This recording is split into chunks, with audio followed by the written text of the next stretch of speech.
டெய்லியும் இப்படி கிடைச்சா நல்லா தான் இருக்கும். என்னன்னு தானே கேக்குறீங்க?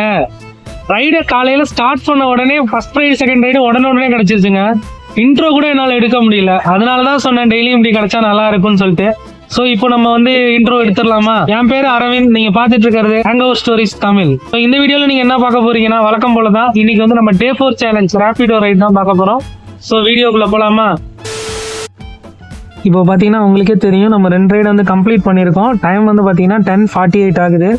இப்போ நம்ம தேர்ட் ரைடுக்காக தான் வெயிட் பண்ணிட்டு இருக்கோம். ஸோ வெயிட் பண்ணி பார்ப்போம் எவ்வளோ நேரம் கழிச்சு தேர்ட் ரைடு கிடைக்குதுன்னு சொல்லிட்டு. இப்போ டைம் வந்து பார்த்தீங்கன்னா 11 o'clock ஆகுது. நமக்கு வந்து ஒரு வழியாக வந்து தேர்ட் ரைடு வந்து கிடச்சிருச்சு. ஸோ அந்த தேர்ட் ரைடை பிக்கப் பண்ண தான் நான் போயிட்டுருக்கேன்.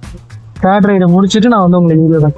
ஸோ கரெக்டாக வந்து 11:15 ஆகுது டைமு. நம்ம இப்போ தான் தேர்ட் ரைடை கம்ப்ளீட் பண்ணோம்.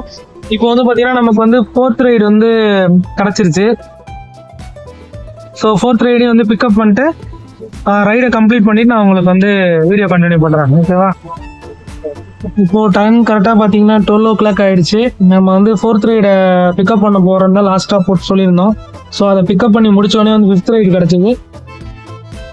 ஸோ 5th ரைடையும் வந்து இப்போ நம்ம கம்ப்ளீட்